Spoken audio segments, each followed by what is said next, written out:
DIY storage box para sa pakalat-kalat ng mga laruan ng ating mga Junakis. So ayun na nga, bago ako nagpagawa ng storage box, nag-search muna ako through online kung magkano ba talaga yung presyo ng mga ganitong storage box. At ito nga yung nakita ko, 400 to 500 plus nga yung presyuhan ng gusto kong storage box. Nakita ko na nga din ito personally doon sa bahay ng kapatid ko. And masasabi ko nga na hindi tatagal yung mga ganitong klase ng box kasi para lang siyang karton. At yun nga, ayaw din ni daddy ng mga ganitong klaseng box kasi mahinang klase nga daw ito. Ang sabi nga niya ay magpagawa na nga lang daw kami kay papa ng storage box mismo na gawa talaga sa plywood.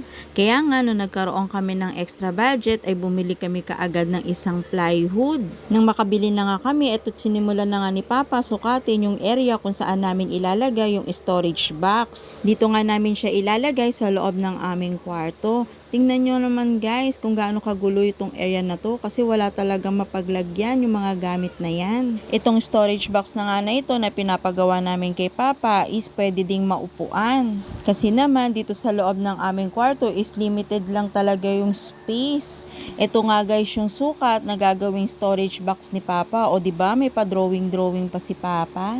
After ngang magsukat ni papa at mai-drawing na yung magiging design ng storage box, sinimula na rin kaagad nila ang pagpuputol o paglalagari ng plywood. Ayan nga, tumulong na nga si daddy sa paglalagari. At meron ding bulilit na nakikisali dyan, no? Nang matapos na nga nilang ikat yung plywood, ayan nga't sinimulan kaagad ni papa i-assemble itong storage box. Habang ina-assemble nga itong storage box is tumutulong din si daddy. Tagahawak lang ba? Pero kahit tagahawak lang dyan si daddy, napakalaking tulong na rin yan kay papa.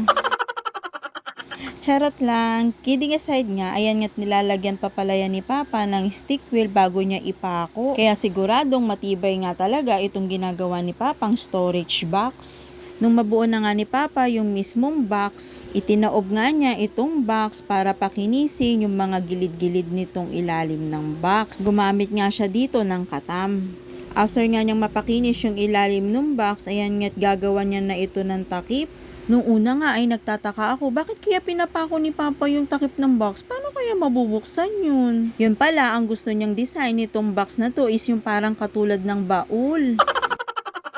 Nung maipako na nga ni papa yung takip ng box, ayan nga't sinisimula na nilang lagariin yung magiging takip ng box. Sa paglalagari nga ay si daddy din ang katulong ni papa dyan. Nagsasalitan sila sa paglalagari kasi naman nakakahingal na nga naman talagang maglagari. At nung matapos na nga nilang malagari yung paikot ng box, ayan na yung mismong takip ng box. O diba, hindi pa tapos pero napakaganda na ng kinalabasan. Nung magawa na nga nila itong takip ng box, bumili nga rin si papa nitong napakahabang bisagra at saka mga turnilyo. Itong napakahabang bisagra na nga na ito ay pinutol ni papa para naging sakto doon mismo sa magiging takip ng box. Gumamit nga siya dito ng lagaring bakal at saka ng plies kasi napakatigas pala nito. Matapos ngang maputol ni papa itong napakahabang bisagra, ayan nga't sinimulan na din niya kaagad itong ikabit dito sa takip. At syempre, nandyan pa rin si daddy umaalalay kay papa. Nandito din yung batang bulilit na nakikikulit din. Next namang ginawa ni papa ay tinurnilyo na rin niya yung mismong takip doon sa box.